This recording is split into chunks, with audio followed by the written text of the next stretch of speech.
So students, अब हम start करने वाले हैं एक्सक्रीशन इन एनिमल्स के टॉपिक को। सो इसको अंडरस्टैंड करने से पहले हम पढ़ेंगे कि एनिमल्स में जो एक्सक्रीटरी प्रोडक्ट्स बनते हैं वो कौन से होते हैं। ठीक है, एक्सक्रीटरी प्रोडक्ट्स इन एनिमल्स। और अब एनिमल्स में जो एक्सक्रीटरी प्रोडक्ट्स बनते हैं वो अकॉर्डिंग टू हैबिटेट बनते हैं। मींस वो कहाँ रहते हैं इसके बिहाफ पे उनमें एक्सक्रीटरी प्रोडक्ट्स बनते हैं। ठीक है, सो हमने पढ़ा है एक्सक्रीशन की डेफिनेशन मेन क्या है, the removal of harmful nitrogenous waste material substances from the body is called the excretion, जो कि मैं पहले डिस्कस करके आया हूँ रेस्ट्रिक्टेड वे में। In different animals various types of nitrogenous compounds are produced. ठीक है, मैंने कहा मेनली जो है वो नाइट्रोजन ही हमें खारिज करनी होती है, अमोनिया के फॉर्म में, यूरिया के फॉर्म में, यूरिक एसिड के फॉर्म में। पर डिफरेंट एनिमल्स में डिफरेंट नाइट्रोजनस कंपाउंड बनते हैं, जैसे कि अमोनिया, उसके बाद urea, uric acid, creatinine, try amine oxide. ठीक है, पूरे ख़ानदान का नाम है ट्राई मिथाइल अमाइन ऑक्साइड और हाइपोजेंथाइन। और ये कुछ कंपाउंड्स है जो नाइट्रोजनस वेस्ट कहलाते हैं। ठीक है, अब ये नाइट्रोजनस वेस्ट तो हैं, पर हम जो खुसूसन 3 कंपाउंड्स पढ़ेंगे। कौन कौन से? एक होगा हमारे पास अमोनिया, यूरिक एसिड और यूरिया। क्योंकि ये ज़्यादा टॉक्सिक हैं उनके मुकाबले में, सो हम इनको थोड़ा डिटेल में ही डिस्कस करेंगे। अब पहले हम डिस्कस कर लेते हैं अमोनिया को। अमोनिया क्या है? NH3। अब NH3 जो है वो डीअमाइनेशन से बनता है प्रोटीन की। अमाइनो एसिड जब टूटता है तब बनता है, अमाइनो एसिड के टूटने से बनता है अमोनिया। अब जब बॉडी में ज़्यादा अमाउंट आ जाती है प्रोटीन की तब बनता है हमारे पास अमोनिया। पहले हम अमोनिया कैसे बनता है वो देखते हैं और उसके बाद हम इसके कुछ कैरेक्टर्स को भी डिस्कस कर लेंगे। पहली बात ये है अल्फ़ा कार्बन, ये हमारे पास आ गया अमाइनो ग्रुप, ये हाइड्रोजन और ये आ गया रेडिकल। अब क्या होता है कि जब ये अमाइनो एसिड ये 2 चीज़ें अपने आप से रिमूव कर लेता है, ठीक है, क्योंकि प्रोटीन बनते हैं अमाइनो एसिड से, और अमाइनो एसिड जब ये 2 चीज़ें अपने आप से रिमूव कर लेता है तो ये बनता है अमोनिया। अब अमोनिया जो होता है वो होता है गैस मॉलिक्यूल। अब ये जो अमोनिया है वो ईज़िली पास हो सकता है एक सेल से दूसरे सेल तक, और ये होता है ज़्यादा से ज़्यादा टॉक्सिक। ठीक है, ये बहुत ज़्यादा टॉक्सिक होता है। क्या होता है कि ये होता है लिपिड सॉल्युबल। मेन बात ये इसकी याद रख लें, ये लिपिड सॉल्युबल है और ये आसानी से सेल वाल को क्रॉस कर सकता है। मींस उसने अगर इस सेल में से इस सेल में जाना है तो आराम से चला जाएगा। ठीक है, एक बात ये तो है गैस मॉलिक्यूल, दूसरा ये टॉक्सिक है, तीसरा ये लिपिड सॉल्युबल है। ये सेल मेम्ब्रेन्स को सेल वाल नहीं, सेल मेम्ब्रेन्स को क्रॉस कर सकता है। सो इस वजह से अब इसको बॉडी में रखना जो है वो ख़तरे से खाली नहीं। तो क्या होता है कि अमोनिया को एनर्जी लगाकर, क्या ATP लगाकर, एनर्जी लगाकर कन्वर्ट कर दिया जाता है यूरिया में। ठीक है, उसको यूरिया में कन्वर्ट कर दिया जाता है, सो उसको हम आसानी से खारिज कर सकते हैं। अब देखें, इसकी टॉक्सिसिटी रिड्यूस करने का एक तरीका है। ठीक है, अगर आप इस पर ATP नहीं लगा रहे तो अब इसकी टॉक्सिसिटी रिड्यूस करने का एक तरीका है कि आप उसको ज़्यादा से ज़्यादा पानी में डिज़ोल्व कर लें। ठीक है, आप उसको डिज़ोल्व कर लें इन वाटर। जितना आप इसको पानी में डिज़ोल्व करते जाएंगे ये इतना ही लेस टॉक्सिक बनता जाएगा। सो इस वजह से क्या होता है कि जो हमारे पास फ्रेश वाटर एक्वेटिक एनिमल्स होते हैं, जैसे आप देख सकते हैं कि फ़िशेज़ होती हैं फ्रेश वाटर की, उनके पास पानी ज़्यादा होता है, तब वो क्या करती हैं अपने अंदर जो अमोनिया उनके अंदर बनता रहता है तो उस अमोनिया को ज़्यादा से ज़्यादा पानी में डालती रहती हैं। ठीक है, और वो अमोनिया ज़्यादा से ज़्यादा पानी में डलता रहता है तो इस वजह से वो लेस टॉक्सिक हो जाता है और वो अपनी किडनी से डाइल्यूट यूरिन प्रोड्यूस करती हैं। कौन सा यूरिन प्रोड्यूस करती हैं? डाइल्यूट यूरिन प्रोड्यूस करती हैं। सो ये जो डाइल्यूट यूरिन होता है उसमें पानी की मिकदार ज़्यादा होती है और अमोनिया की मिकदार कम होती है, और ये बेसिकली ये जो अमोनिया है उसको अपनी गिल्स से भी रिमूव कर देती हैं। ठीक है, अब ये बातें हो गई अमोनिया के हिसाब से। हम इसकी थोड़ी हम कैरेक्टरिस्टिक्स पढ़ लेते हैं और इसके कुछ एडवांटेजेस और डिसएडवांटेजेस भी पढ़ लेते हैं। ठीक है, पहली बात ये कि ये एक हार्मफुल गैस मॉलिक्यूल है। So it causes the damage to cells. यहाँ पे स्पेलिंग गलत लिखी, पढ़िए। It cause damage to the cells and it is easily passed through the cell membrane because it is highly soluble in water. हाँ, because it is highly soluble in water and when it is dissolved in the water it becomes less harmful. मेरे ख्याल से अब आपको बात समझ में आ रही है. ये गैस मॉलिक्यूल है और ये सेल्स को डैमेज कर सकता है और इस सेल मेम्ब्रेन को भी क्रॉस कर सकता है क्योंकि ये सॉल्युबल है वाटर में भी और ये लिपिड सॉल्युबल भी है. ये बात आप याद रख लें.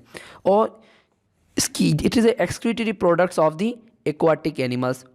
एक्वाटिक एनिमल्स का एक्सक्रीटरी प्रोडक्ट क्यों होता है? क्योंकि ये पानी में डिजॉल्व होते ही लेस हार्मफुल बन जाता है. So mostly fresh water animal इसको एक्सक्रीट करते हैं.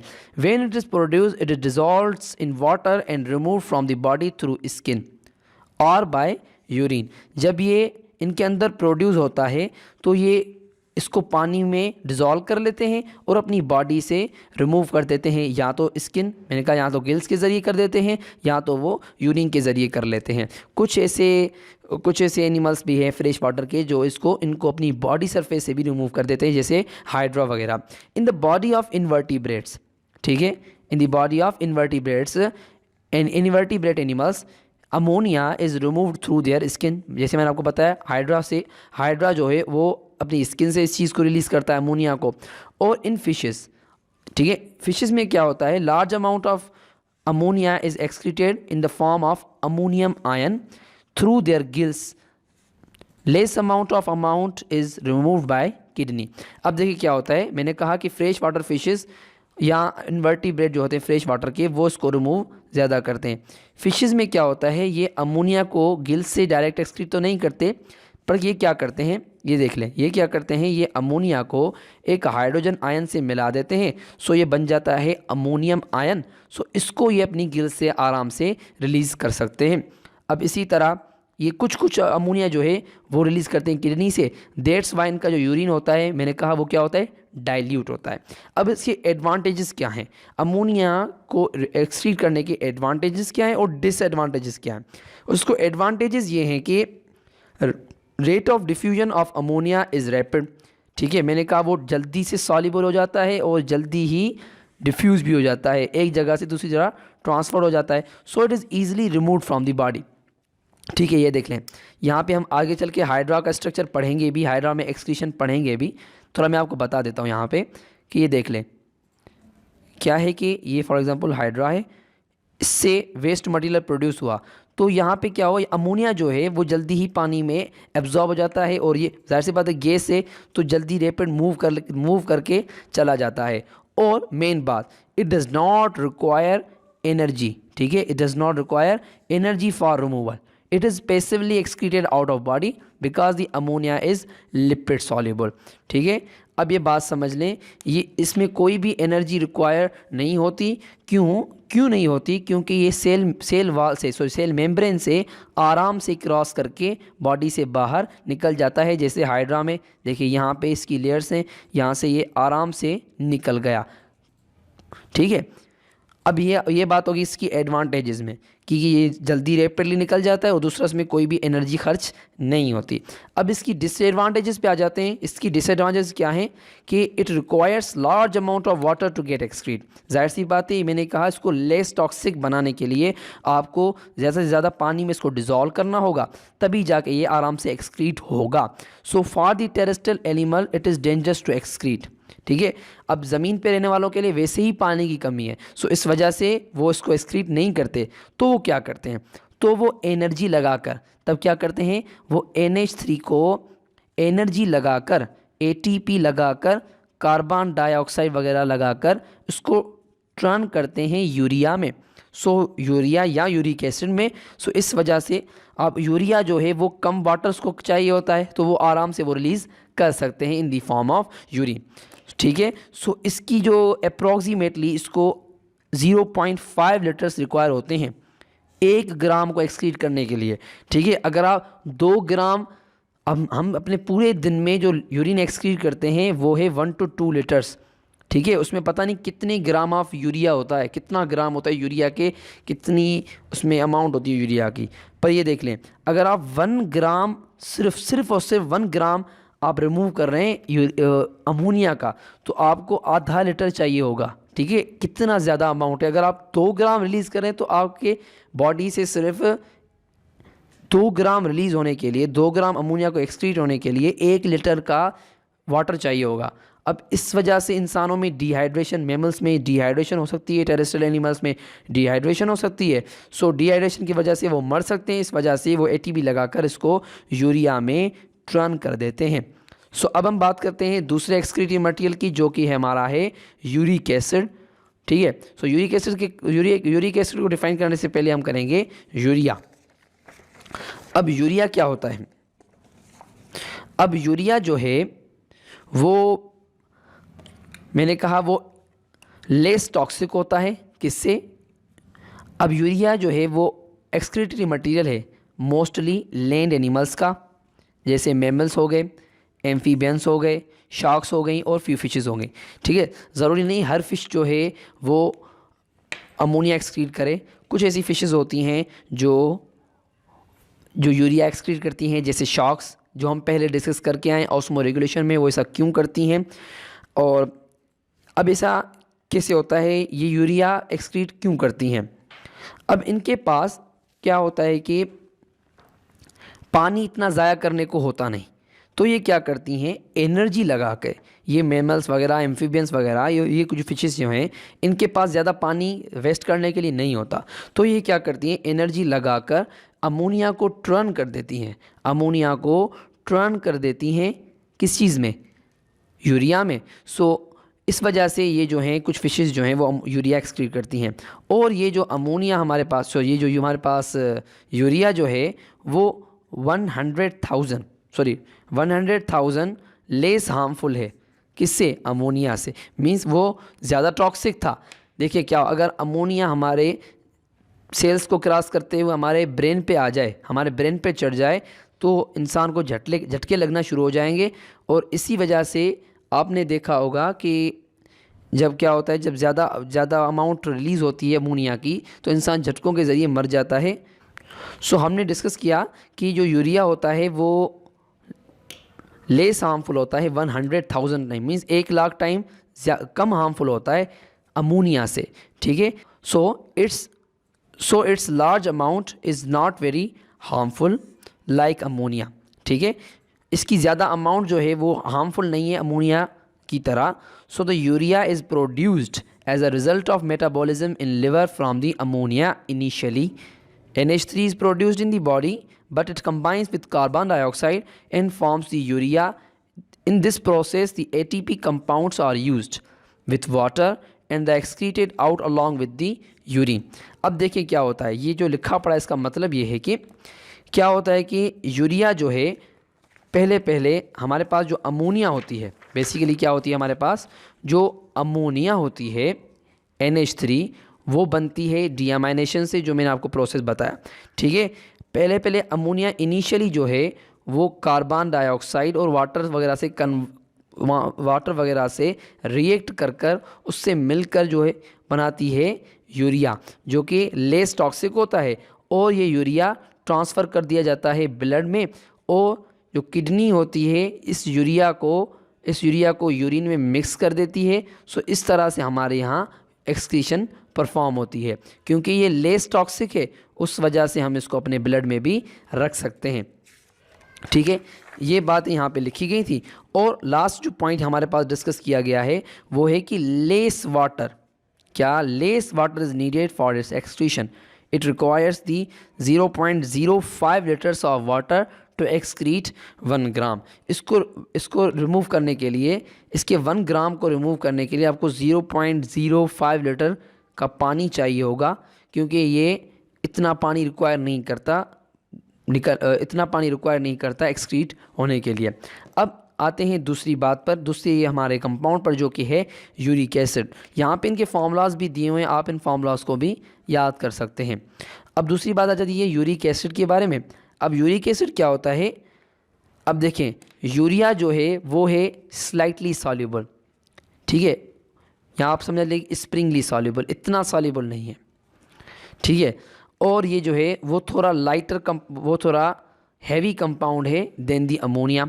ठीक है, अब क्या हो रहा है कि यूरिक एसिड जो है वो लार्जर कंपाउंड है, ये थोड़ा बड़ा था और थोड़ा हेवी था अमोनिया से, मगर जो यूरिक एसिड है वो बहुत ही बड़ा कंपाउंड है बनिस्बत अमोनिया के कंपैरिजन में वो बहुत ही बड़ा कंपाउंड है। दैट्स वाई ये जो होता है ये वाटर में इनसॉल्युबल होता है, वाटर में गलता ही नहीं है। यूरिया थोड़ा थोड़ा गल भी जाता है मगर ये नहीं गलता, ठीक है। सो क्या होता है कि यूरिक एसिड जो है वो एक्सक्रीटरी प्रोडक्ट है, किनका? इंसेक्ट्स का, बर्ड्स का, रेप्टाइल्स का और कुछ गैस्ट्रोपोड्स का। गैस्ट्रोपोड्स क्या होते हैं? जैसे स्नेल वगैरह जो हैं वो गैस्ट्रोपोड्स हैं। अब these animals do not use more water so the urine is not produced in the body. अब ये अपने जिस्म से पानी को खारिज नहीं कर सकते।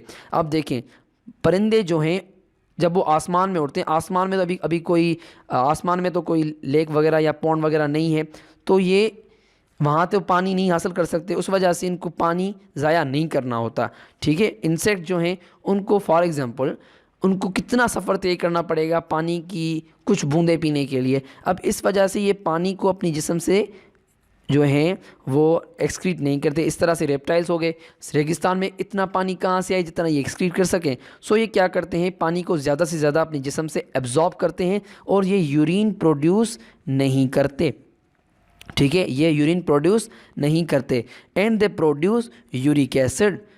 ये अपने वेस्ट मटेरियल की एक्सक्रीशन जो करते हैं वो करते हैं यूरिक एसिड के फॉर्म में, जो कि एक लार्जर कंपाउंड है और एक्सट्रीमली लो सॉल्युबल है वाटर में। देखिए अमोनिया जो था वो ज़्यादा सॉल्युबल था, यूरिया जो था वो स्लाइटली कुछ सॉल्युबल हो जाता था, मगर यूरिक एसिड जो है वो बहुत ही ज़्यादा लो सॉल्युबल है, वो ना के बराबर गलता है पानी में। It forms the paste-like substance because it is stored in the cloaca for the reabsorption of the water। अब देखिए क्या होता है, यूरिक एसिड जो होता है वो इंसेक्ट्स के क्लोएका उनका एक ऑर्गन होता है जहाँ से उनकी रिप्रोडक्शन भी होती है और वो वहाँ से जैसे इनका समझ लीजिए कि एनस है और ये क्लोएका, ठीक है। ये क्या करते हैं, ये अपने वेस्ट मटेरियल को यहाँ पे स्टोर कर लेते हैं क्योंकि इनका एक्सक्रीशन भी यहाँ से होती है, इनकी रिप्रोडक्शन भी यहाँ से होती है और इनकी डाइजेशन भी यहाँ से होती है। सो ये अपने वेस्ट मटेरियल को यहाँ पे फेंक देते हैं सब। तो क्या होता है कि ये यहाँ से ये जो हमारे पास स्ट्रक्चर बना हुआ है इनका, यहाँ पे ये ज़्यादा से ज़्यादा वाटर को एब्जॉर्ब करके अपने अंदर ले जाते हैं। तब ये क्या होता है कि ये जो सब्सटेंस है जो इनके अंदर पड़ा हुआ है वो क्या होता है, वो डिहाइड्रेट हो जाता है और वो सख्त पेस्ट की फॉर्म में या क्रिस्टल की फॉर्म में रिलीज़ होता है, ठीक है। अब आप देख लें क्या होता है, ये जो इनका वेस्ट मटेरियल है उसके ऊपर आता है यूरिक एसिड और यूरिक एसिड ज़्यादा से ज़्यादा पानी को एब्जॉर्ब करवा लेता है और इस वेस्ट मटेरियल को पेस्ट या क्रिस्टल में कन्वर्ट कर देता है। सो ठीक है, इस तरह से हमने अपने तीनों कंपाउंड्स को डिस्कस कर लिया जो कि एक्सक्रीशन में रोल प्ले करते हैं इन डिफरेंट एनिमल्स। यहाँ पे एक चार्ट बना हुआ है जिसको आप थोड़ा अंडरस्टैंड कर लें। मैंने कहा पहले जो प्रोटीन होते हैं वो ब्रेक होते हैं अमाइनो एसिड में, अमाइनो एसिड से रिमूव होता है अमाइनो ग्रुप। इसी तरह जाहिर सी बात है डीएनए बना है न्यूक्लिक एसिड से और न्यूक्लिक एसिड में नाइट्रोजनस बेसिस इस्तेमाल थे, एडिनिन, ग्वानिन, थायमिन, साइटोसिन वगैरह वगैरह। अब ये क्या होता है, ये भी अमाइनो ग्रुप जो हैं वो छोड़ते हैं। अब क्या होता है, अब अमाइनो ग्रुप रिलीज़ करने का हर एनिमल का अलग अलग तरीका है। फिशेस जो हैं वो उसको डायरेक्ट जो हैं फ्रेश वाटर फिशेस जो हैं वो इसको डायरेक्टली ज़्यादा पानी के साथ रिमूव कर लेती हैं या इसको अमोनियम आयन की सूरत में इसको रिमूव कर लेती हैं। और एनिमल्स जो हैं वो उसको एनर्जी लगाकर यूरिया में कन्वर्ट करके रिलीज़ कर लेते हैं। और जो दूसरे बर्ड जो होते हैं वो इसको यूरिक एसिड में कन्वर्ट कर देते हैं और यूरिक एसिड जो होता है वो ज़्यादा से ज़्यादा पानी एब्जॉर्ब कर लेता है और इसी तरह ये साइकिल चलती रहती है। देखिए अमोनिया फिशेस एक्सक्रीट करती हैं जो हैं, इसी तरह जो मैमल्स हैं, एम्फीबियंस हैं, शार्क्स वगैरह हैं वो यूरिया एक्सक्रीट करते हैं, इसको एनर्जी लगाकर यूरिया में कन्वर्ट कर देते हैं। और ये जो बर्ड्स हैं वो भी एनर्जी लगाकर इसको यूरिक एसिड में कन्वर्ट कर देते हैं जो कि यूरिया से भी बड़ा कंपाउंड है, ठीक है। सो ये पानी ज़्यादा से ज़्यादा एब्जॉर्ब कर लेता है और उनके पास पानी की किल्लत नहीं होती। इस तरह से अपनी ज़िंदगी बसर करते हैं। अब आते हैं हमारे पास एक्सक्रीशन इन डिफरेंट एनिमल्स में डिफरेंट टाइप ऑफ एक्सक्रीशन होती है। अब हम पहले डिस्कस करेंगे कि हाइड्रा में एक्सक्रीशन कैसे होती है।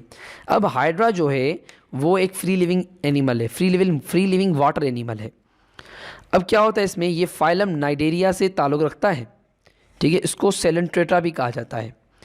It consist of the 2 layers, ये डिप्लोब्लास्टिक है। एक उसके बाद होती है एक्टोडर्म, दूसरी होती है एंडोडर्म। एक्टोडर्म इसकी आउटर लेयर होती है, एंडोडर्म इसकी इनर लेयर होती है। और in its body the excretory product are produced in the form of ammonia, क्योंकि ये फ्रेश वाटर में रहता है तो ये अमोनिया एज एक्सक्रीटरी प्रोडक्ट निकालता है। So it is excreted out through the skin as well as it comes into the gastrovascular cavity.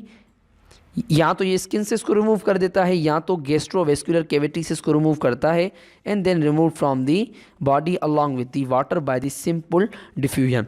ठीक है, मैंने कहा कि जो अमोनिया होता है वो स्लाइटली सॉल्युबल होता है, जल्दी जल्दी से निकल जाता है, सेल मेम्ब्रेन्स को क्रॉस करते हुए निकल जाता है। सो ये हाइड्रा क्या करता है, जो अमोनिया है उसको अपने अंदर प्रोड्यूस करता है, और अमोनिया को या तो अपनी लेयर से निकाल देता है, या तो अपनी स्किन की लेयर से निकाल देता है, या तो गैस्ट्रोवेस्कुलर कैविटी से निकाल देता है। थोड़ा मैं आपको ग्राफिकली समझा देता हूँ तो हाइड्रा में एक्सक्रीशन होती कैसे है। देखिए फॉर एग्जांपल ये एक हाइड्रा है, ठीक है, ये इसके टेंटिकल्स हैं और ये इसका माउथ है, ठीक है। इसकी बॉडी होती है ऐसे कॉन शेप्ड। अब थोड़ा गौर कर लें, इसके पास 2 लेयर्स होती हैं, बाहर की लेयर जिसको हम बोलते हैं एक्टोडर्म, अंदर की लेयर जो होती है उसको हम बोलते हैं एंडोडर्म, ठीक है। अब इसके पास ये 2 लेयर्स हैं। अब एक्टोडर्म के सेल्स जो हैं ये भी कांटेक्ट में हैं विथ वाटर के साथ ये कांटेक्ट में हैं, और जो अंदर के जो सेल्स हैं एंडोडर्म के वो भी वाटर के साथ कांटेक्ट में।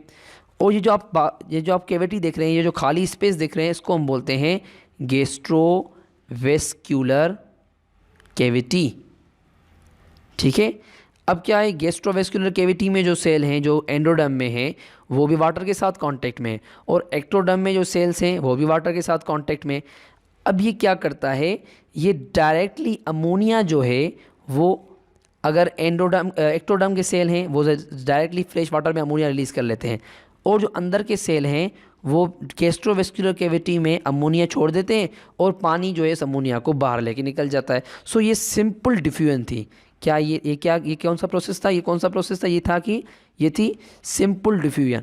क्या हो रहा है कि अमोनिया अंदर ज़्यादा थी, ठीक है, सेल्स में अमोनिया ज़्यादा थी और बाहर कम थी, तो क्या हुआ, लो कंसंट्रेशन से हाई कंसंट्रेशन की तरफ अमोनिया ने फ़्लो किया, सो वो बाहर निकल गई। और दूसरी बात ये थी कि ये जो अमोनिया फ़्लो हुई इस वजह से, हाँ, सो इस तरह से यहाँ पे इसकी एक्सक्रीशन हो चुकी है हाइड्रा की। सो स्टूडेंट, अब हम डिस्कस करेंगे प्लेनेरिया में एक्सक्रीशन कैसे होती है। पहले क्या हम अंडरस्टैंड करेंगे कि प्लेनेरिया की कंपोजिशन क्या है। प्लेनेरिया जो है वो प्लेटीहेलमिन्थस से ताल्लुक़ रखता है, फाइलम प्लेटीहेलमिन्थस, जिनको हम प्लेटफॉर्म्स भी बोलते हैं, और ये होते हैं ट्रिप्लोब्लास्टिक। इनकी 3 लेयर्स होती हैं, एक्टोडर्म, एंडोडर्म और मीजोडर्म, ठीक है। और जाहिर सी बात है, अगर ये ट्रिप्लोब्लास्टिक हैं तो ये कॉम्प्लेक्स बन जाएंगे, ठीक है। इनकी 3 लेयर्स हैं तो इनके सारे सेल्स एक दूसरे से कांटेक्ट में नहीं रहेंगे, सो ये कॉम्प्लेक्स स्ट्रक्चर बनाएगा। इसकी वजह से due to which they have developed a tubular excretory system, इस वजह से इन्होंने एक सिस्टम डेवलप किया है जो ट्यूबुलर एक्सक्रीटरी सिस्टम है। और ट्यूबुलर एक्सक्रीटरी सिस्टम में 3 चीज़ें बेसिकली होती हैं। एक होती है लॉन्गिट्यूशनल एक्सक्रीटरी ट्रंक, दूसरा होता है नेफ्रीडियोपोर, और तीसरा होता है प्रोटोनेफ्रीडिया या फ्लेम सेल। पहले मैं आपको थोड़ा स्ट्रक्चर ड्रॉ करके समझा देता हूँ इनका। अब तो देख लें, ये एक प्लेटफॉर्म है, सॉरी ये एक प्लेटफॉर्म कह सकते हैं आप, प्लेनेरिया भी कह सकते हैं इसको, ये प्लेनेरिया है, ठीक है। यहाँ पे ये जो एक्सक्रीटरी ट्रंक्स बन रही हैं, ये जो लॉन्गिट्यूशनल लाइंस बन रही हैं, इनको हम बोलते हैं एक्सक्रीटरी ट्रंक्स या लॉन्गिट्यूशनल लाइंस। और यहाँ से जो स्किन के साथ अटैच्ड हैं, जो कि पोर्स बने हुए हैं जहाँ से मटेरियल जो है वो रिलीज़ हो रहा है, इनको हम बोलते हैं एक्सक्रीटरी पोर। और इनके अंदर पर, ठीक है, ये तो ज़ाहिर सी बात है, ये जो हैं वो बाहर की तरफ इशारा कर रहे हैं, और ये जो लॉन्गिट्यूशनल ट्रंक्स हैं इनके अंदर के साइड पर यहाँ पे बने हुए हैं प्रोटोनेफ्रीडिया, या हम इनको बोलते हैं फ्लेम सेल्स, ठीक है। अब ये फ्लेम सेल्स क्या करते हैं, ये flame cells bulb like structure होते हैं, और इनको अगर आप देखेंगे गौर से, ये कुछ इस तरह के स्ट्रक्चर में होते हैं, ठीक है। इनका स्ट्रक्चर कुछ इस तरह से होता है, मैं सबको बना के देता हूँ। कुछ इस तरह से इनका स्ट्रक्चर होता है। ये फ्लेम सेल्स होते हैं इनके से, इस तरह से। ये आपको लगेगा कि ये किसी मोमबत्ती की तरह जल रहे हैं, इस वजह से हम इनको बोलते हैं फ्लेम सेल्स। अब इनके अंदर क्या होता है, यहाँ पे होता है इनका न्यूक्लियस, और इनके अंदर होते हैं, फॉर एग्जांपल ये इनका स्ट्रक्चर मैंने बना लिया, और यहाँ पे होते हैं इनके सिलिया। यहाँ पे हेयर लाइक प्रोजेक्शन बने होते हैं। ये मैं इस पार्ट को थोड़ा रिप्रेजेंट कर रहा हूँ। ये है फ्लेम सेल, ठीक है। यहाँ पे बने होते हैं सिलिया। जब पानी, यहाँ पे कुछ होती है स्लिट्स, ठीक है, आप देख भी रहे होंगे यहाँ पे कुछ स्लिट्स होती हैं।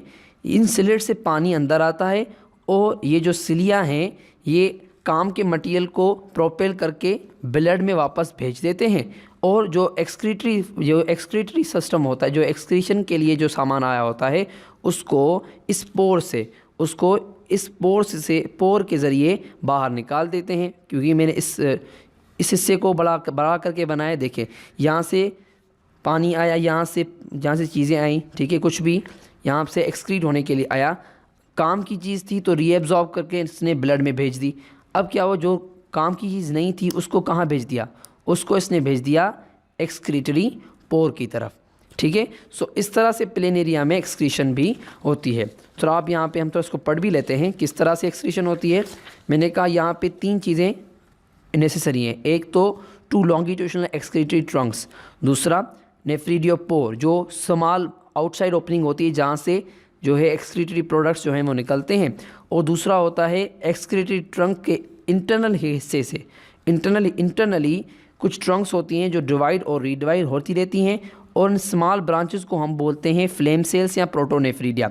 अब ये क्या होते हैं, प्रोटोनेफ्रीडिया जो होते हैं, फ्लेम सेल जो होते हैं वो क्लब शेप्ड होते हैं, होलो सेल्स होते हैं। इनकी इंटरनल कैविटी में बहुत सारे सिलिया होते हैं, इससे धागेदार स्ट्रक्चर होती है इनके अंदर, और ये एक दूसरे से अटैच होते हैं, which perform movement like flame of candle, so they are called the flame cell, ठीक है। ये सिलिया मूव ऐसे करते रहते हैं, दैट्स वाई हम इनको क्या बोलते हैं,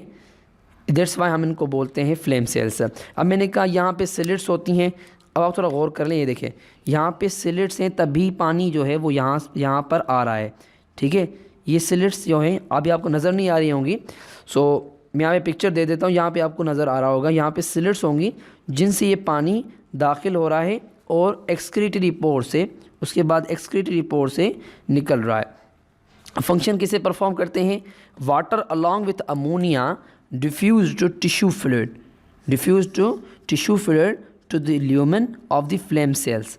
Beating of cilia propels the solution into excretory trunk. अब क्या होता है, जो वाटर होता है अमोनिया के साथ, वाटर जो है वो अमोनिया के साथ डिफ्यूज़ हो जाता है टिश्यू फ्लूइड में। ये देखें, ये हमारे पास आ गया एक प्लेन एरिया की मैं एक डायग्राम बना लेता हूँ यहाँ पे।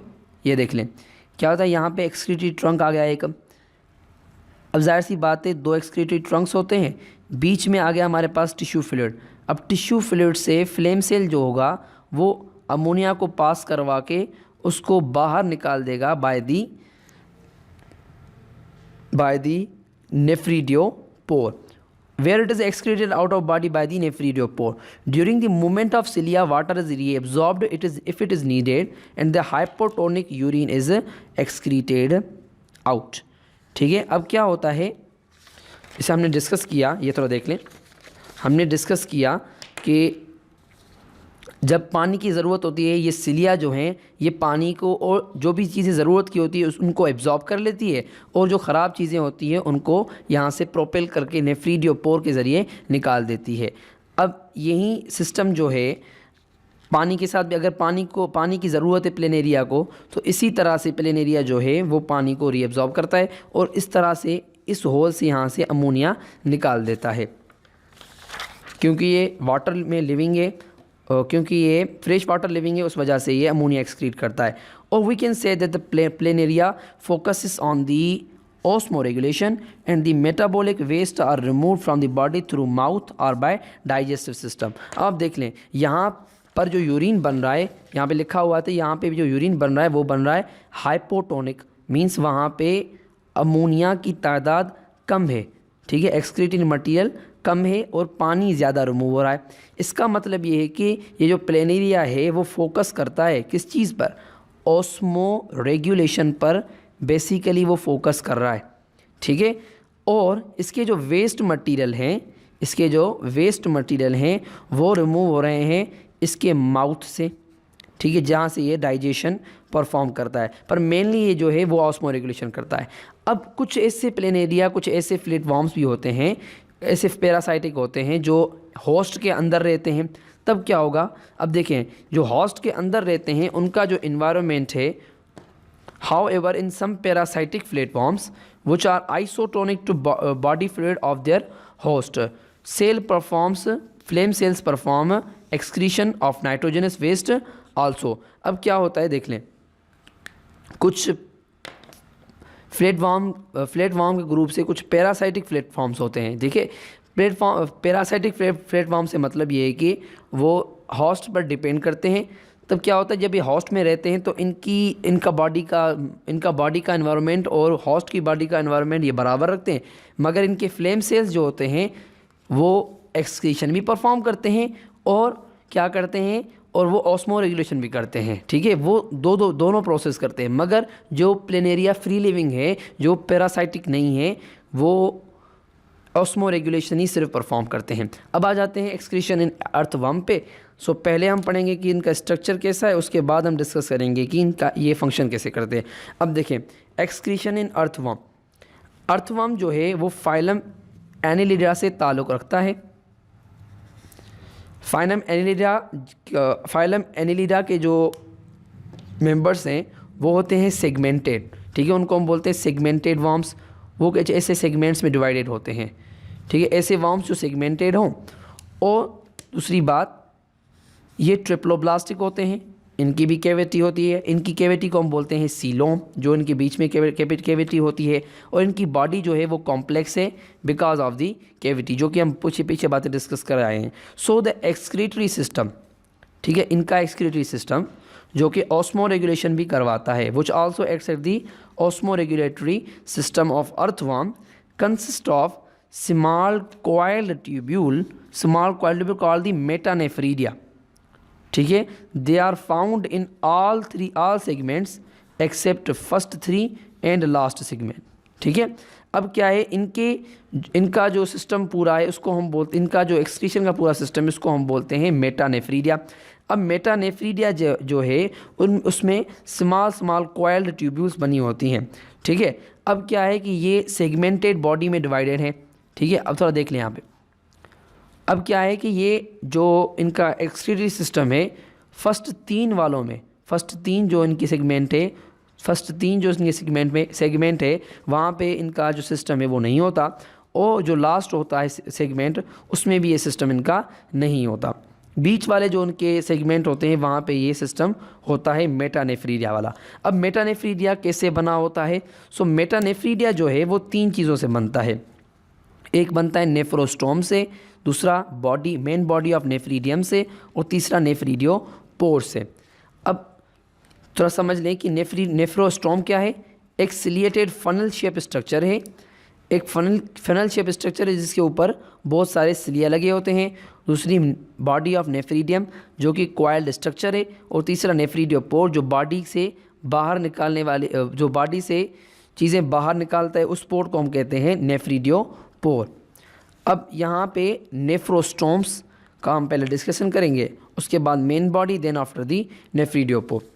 सो हम इनको थोड़ा पहले स्ट्रक्चर वाइज थोड़ा समझ लें। सो पहले मैं आपको थोड़ा एक सिंपल सी डायग्राम बना के दिखाता हूँ, ठीक है। अब ये देख लें, ये एक सेगमेंट है और ये इसका है दूसरा सेगमेंट।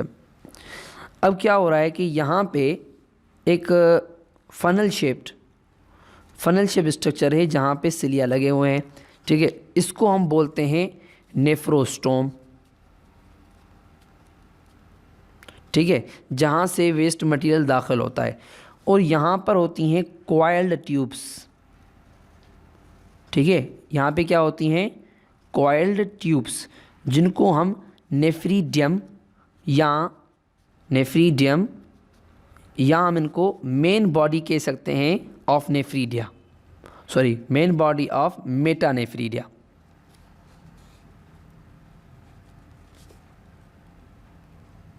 ठीक है, उसके बाद यहाँ पे होता है एक ब्लाडर, और ब्लाडर की एंड पर होता है यहाँ पे नेफ्रीडियोपोर। ठीक है, ये होगा इसका स्ट्रक्चर। ठीक है, कुछ इस तरह से अर्थवर्म का ये स्ट्रक्चर होता है। और इसी तरह आप देख लें, यहाँ अगर एक दूसरा सेगमेंट बना लूँ, इसी तरह फनल शेप स्ट्रक्चर यहाँ पे भी होगा, और यहाँ पर भी ये प्रोसेस रिपीट होगा। ठीक है, यहाँ पर भी एक अलग इसका सिस्टम बना हुआ होगा। ठीक है, तो इस तरह से इनकी बॉडी की अरेंजमेंट होती है। अब क्या होता है, थोड़ा गौर कर लें। अब इनमें एक्सक्रीशन परफॉर्म कैसे होती है। सो पहले हम इसके बॉडी स्ट्रक्चर को थोड़ा डिटेल में डिस्कस कर लेते हैं। नेफ्रोस्टोम जो है वो क्या है, वो राउंडेड सिलिएटेड फनल स्ट्रक्चर है which communicates with the coelom by a slit like opening on the mouth. अब क्या होता है, अब आपने देखा यहाँ पे मैंने नेफ्रोस्टोम बनाया था कुछ इस तरह से। यहाँ पे इसका माउथ है और ये सीलोम से ताल्लुक़ रखता है। सीलोम में जो भी वेस्ट मटेरियल है वो अपने अंदर खींच लेता है। ठीक है, वो अपने अंदर खींच लेता है सीलोम में जो वेस्ट मटेरियल है। और the nephrostomes collects the coelomic fluid and transfer it to the main body of nephridium. वो इन सीलोमिक फ्लूइड में जो भी मटेरियल है उसको कलेक्ट करके बॉडी ऑफ नेफ्रीडियम पर ट्रांसफ़र कर लेता है। ठीक है, ये जो बॉडी है, एक मिनट इसको नाम मिटा देता हूँ, यहाँ पे लिख लेता हूँ नेफ्रीडियोपोर। ठीक है, अब क्या होता है, ये नेफ्रोस्टोम जो है वो फ्लूइड को यहाँ से ट्रांसफ़र करके फ्लूइड को यहाँ से लेके इस बॉडी तक पहुँचा देता है। ठीक है, अब ये बॉडी जो इसको हम बोलते हैं मेन बॉडी ऑफ मेटानेफ्रीडिया या नेफ्रीडियम। अब यहाँ पे क्या होता है, अब क्या होता है, मेन बॉडी ऑफ नेफ्रीडियम दो पार्ट से बनी होती है। इसके दो पार्ट्स होते हैं, कौन कौन से। एक होता है कॉइल्ड ट्यूबुलर पार्ट। ठीक है, ये पहला part, it is the first part where the nephrostome opens into the coelomic fluid. ठीक है, वो सेलोमिक फ्लूइड यहाँ पे छोड़ता है। ठीक है, अब देख लें यहाँ पे क्या होता है, यहाँ पे एक ऐसे सिलिएटेड फनल शेप स्ट्रक्चर बनती जाती है, जहाँ पे जो है फ्लूइड जो छोड़ता है कौन, नेफ्रोस्टोम। अब जो फ्लूइड होती है उसके पास क्या होता है, passes through the part from the inner cell of the tubule. Celomic fluid passes through this part and from the inner cells of the tubules some excretory substances are also secreted when। अब क्या होता है, जब ये fluid यहाँ से गुज़र रही होती है, ये जो फ्लूइड जब यहाँ से गुज़र रही होती है तो यहाँ पे होती हैं कुछ ब्लड कैपिलरीज़। क्या होती हैं, यहाँ पे इनके अराउंड होती हैं ब्लड कैपिलरीज़, जो कि क्या करती हैं, अब ये क्या फंक्शन परफॉर्म करती हैं, ये देखें। फॉर एग्जांपल ये एक ट्यूब जा रही है मेटानेफ्रीडियम की, यहाँ पे ज़ाहिर सी बात है कैपिलरी जा रही है, तो ये क्या करेगी, अगर कोई वेस्ट मटेरियल छूट गया है, अगर कोई वेस्ट मटेरियल रह गया है सीलोमिक फ्लूइड से, तो ये इसको डाल देती हैं। इस प्रोसेस को हम कहते हैं सिक्रीशन। ठीक है, किसी चीज़ को डालना। अब क्या है, उसके बाद when the fluid moves along the tubule its cells reabsorb important substances from it। अब जाहिर सी बात है, जब ये मूव कर रहा है तो इसमें कुछ ना कुछ इंपॉर्टेंट सब्सटेंस भी तो रह चुके होंगे ना। तो इसी तरह ये जो ब्लड कैपिलरीज़ हैं वो एनर्जी लगाकर इन काम की चीज़ों को अपने अंदर कर लेती हैं। इस प्रोसेस को हम कहते हैं रीएब्जॉर्प्शन। ठीक है, क्या पहले क्या हो रहा था, पहले हो रही थी सिक्रेशन जिसमें ख़राब चीज़ें डाली जा रही थी, उसके बाद हो रही थी क्या, रीएब्जॉर्प्शन। अब रीएब्जॉर्प्शन के बाद क्या होता है, these substances are from it and the transfer them into the blood. ज़ाहिर सी बात है, ब्लड कैपिलरीज गुजर रही हैं तो ये काम के सब्सटेंस जो है वो ब्लड में चले जाएंगे, और जो काम के नहीं थे वो जो हैं वो सीक्रेट करके कॉइल ट्यूब में डाले जाएंगे। So these substances are used again by the body after the reabsorption. Only urine is left in the tubule. So ये पूरा प्रोसेस होता है कॉइल ट्यूबुलर पार्ट का, जो कि हमने यहाँ पे बनाया है। सो इसको मैं थोड़ा और साफ़ सुथरा करके बाद में बनाता हूँ, जिससे आपको पूरी बात समराइज़ हो जाए।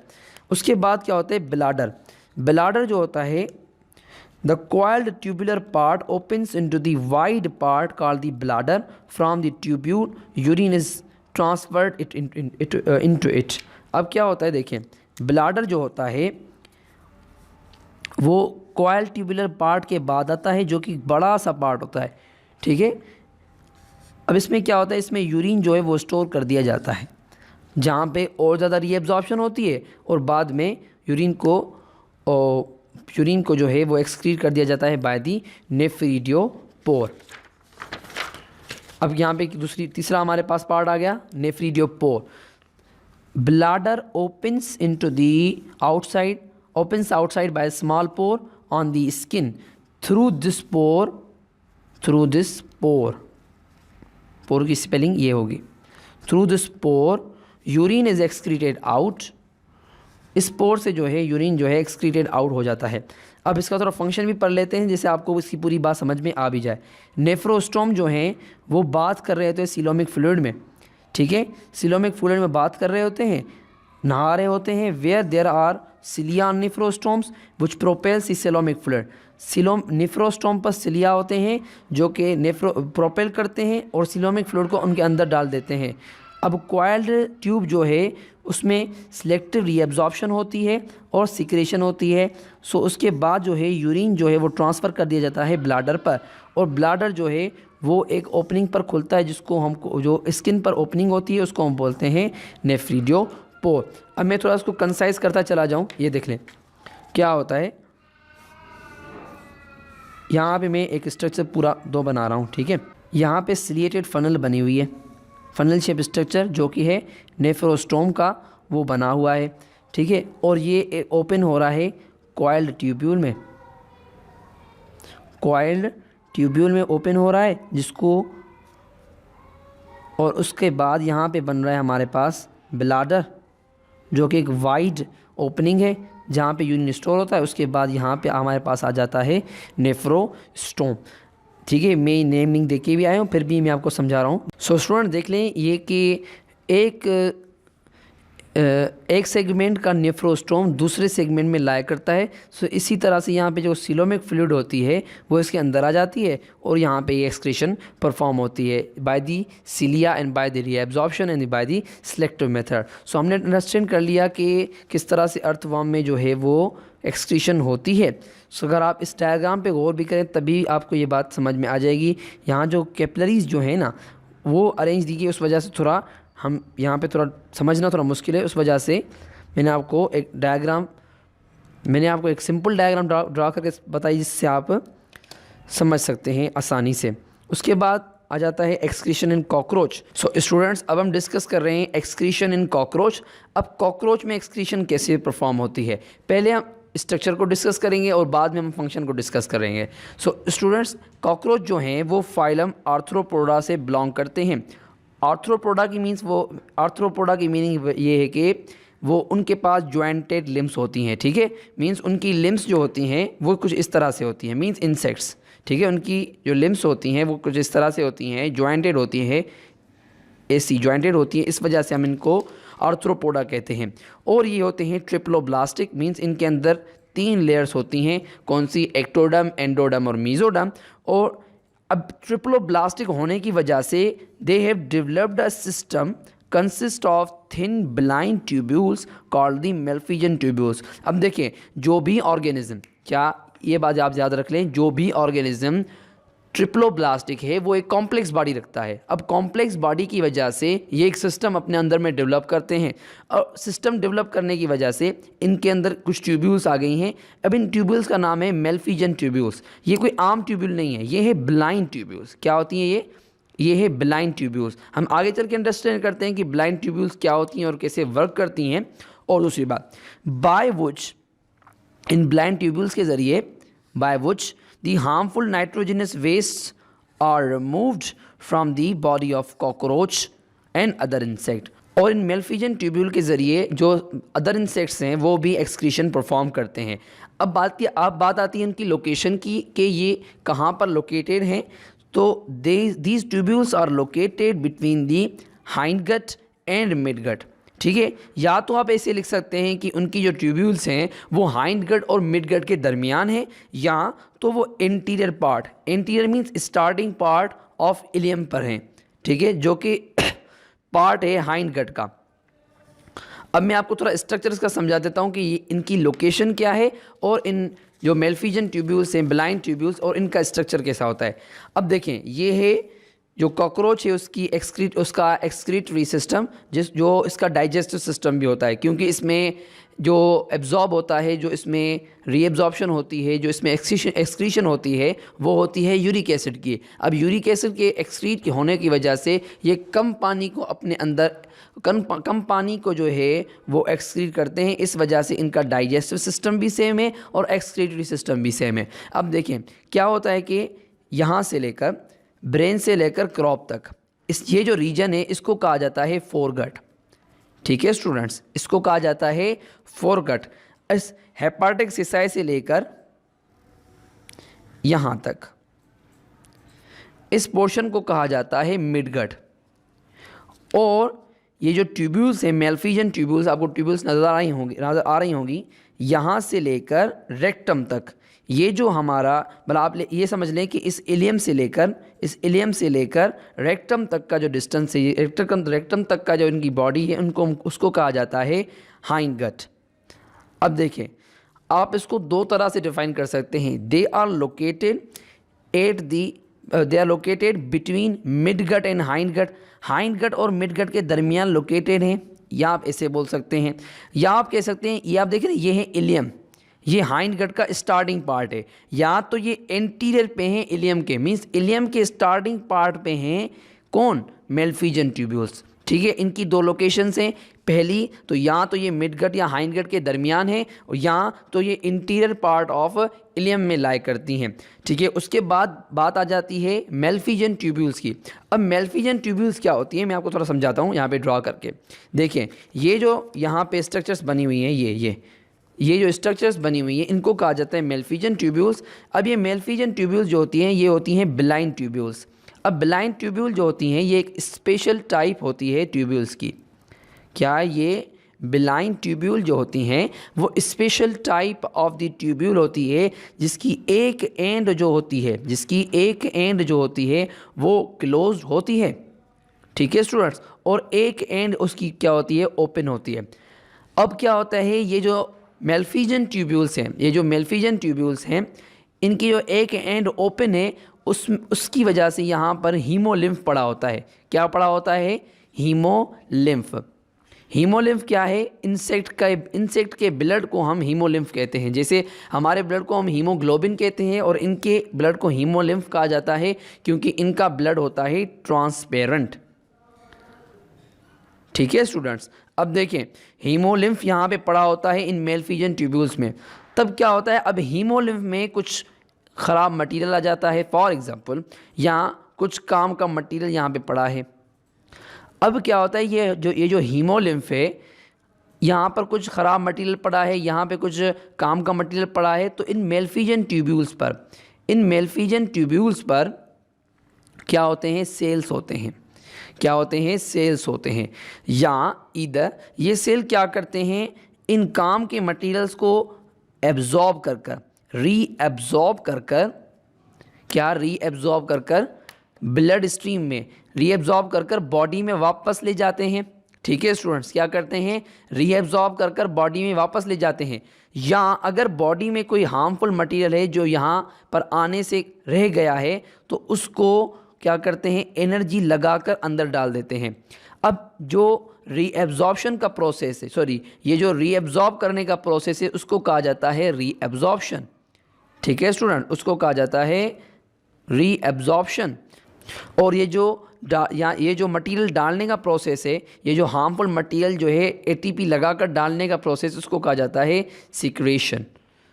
ठीक है स्टूडेंट्स, अब देखें, मेल्फिजियन ट्यूब्यूल्स जो है वो बात कर रही होती हैं, वो नहा रही होती हैं हीमोलिम्फ में। सो अगर हीमोलिम्फ में कोई नाइट्रोजनस वेस्ट मटेरियल आ जाता है, वो जो हीमोलिम्फ क्या करती हैं, वो उसको आगे जो है प्रोसीड कर देती हैं।